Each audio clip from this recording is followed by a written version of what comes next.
ខេឥឡូវស្រីអ្នកគ្នាថ្ងៃនេះខ្ញុំមកធ្វើការលាងម៉ូតូរបស់ខ្ញុំបាទគឺម៉ូតូស្ដីបាទស្ដីបាទមើលយើងមើលស្ដីម៉ូតូដល់កមកជិះអត់បានលាងហើយយើងជិះ3ថ្ងៃបានលាងស្ដីសិតបាទហើយនេះដួលកលិតអលីងស្ដាយម៉ូតូនេះយើងមកដួលកលិតអស់មកទីបាក់បាញ់ឆ្នាំម្ដងទៀតបាទនេះស្ដីមើលស្ដីសិតខែហ្នឹងយើងលាងម៉ូតូយើងចេញម្ដងមើលហើយមើលបានស្ដីសុទ្ធហេហើយធ្វើការលាងសិនបាទចាប់ផ្ដើមបាញ់ទឹកនេះយើងមកបាញ់ទឹកហ៎មើលលាងឲ្យថ្មីប៉ុណ្ណាម៉ូតូខ្ញុំហានលាង2 3ថ្ងៃហ្នឹងម៉ូតូជិះរងឯងអត់ដែរបានលាងសោះហើយមើលហើយយើងបាញ់ទឹកមក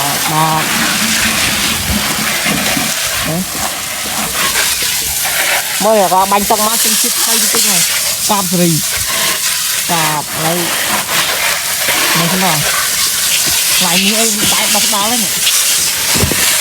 លឿនដល់ឡៃខ្លួនឯងលឿនតែមិនដែរស្អាតនេះខ្លួនឯងហើយពើបាញ់ទឹកហើយបាទយើងមកដាក់សាប៊ូនេះបាទសាប៊ូកានរបស់យើងនេះគេចាក់សាប៊ូចូលមកកម្របទៅបាទទៅជ្រោដៃខ្សាយអស់លីសនេះយើងចាក់ដល់មកកម្របបានហើយសាប៊ូហ្នឹងគឺកាត់ដៃចឹងដាក់ទឹកដាក់អីមកបាញ់យកពពុះខែដល់យើងបាញ់ទឹកចូលទៅបែកពុះហើយនេះបាយពពុះហើយយើងយកមកលាងម៉ូតូយើងណាទៅមើលថ្មីប៉ុណ្ណានេះមើលគាត់បាញ់ទឹកចាញ់ជាតិថ្មីតិចមើលនេះឡើងចាំងហ៎ចុះទម្រាំបានដោះទៀតថ្មីប៉ុណ្ណាយើងនេះមើលគាត់បានលាងថ្មីតើតែដោះស្បួងកាបហ្វ្រីទម្លាប់របស់ខ្ញុំជាដំបូងខ្ញុំដោះតាពីខាងក្រៅមុនទេបាទជាទម្លាប់របស់ខ្ញុំអូពីខាងក្រៅមុនខាងលើពួកយើងដោះខាងលើទៅស្បូវាហូរមកពីក្រៅវិញហូរមកពីក្រៅហូរមកពីលើច្រឡំអូខេឥឡូវធ្វើការដោះសិនទៅបាទនេះហើយអានេះចាដោះថ្មីនេះបាទអត់ទុកដោះថ្មីទុកដោះស្លៀកខ្ចៅឲ្យវាថ្មីហើយធ្វើការដោះសិនមកបាទហើយយើងដោះស្បូហើយបាទតែបាញ់ទឹកបាញ់ឲ្យមើលថាថ្មីប៉ុណ្ណាបាទមើលតែឡើងមានស្ដីយ៉ាស្បាយហ្នឹងជាតិមកម៉ូតូធ្លាប់តែជិះ2ថ្ងៃអីលាងហើយជិះចង់មួយអាទិត្យហ្នឹងយើងកប់អាត់លឹង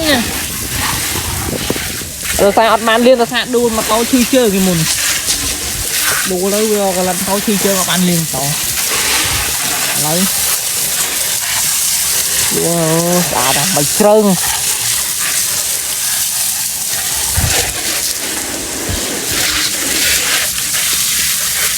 នេះខែថ្មីជ្រៅមើលឡើងមានដីនេះអូកាបសេរីបោបាទជឿនមកនេះស្បកអេយ៉ាន់ច្រឡំស្បកនេះសម៉ាំងកន្លែងមិញនេះស្អាតផ្លឹងនេះតែនេះគឺកលិតពីកន្លែងនេះសម៉ាំងហើយនេះក៏ពិតហើយនេះស្លិតកលិតអូខេនេះកលិតនេះអូខេស្អាតផ្លឹងអូខេបាទ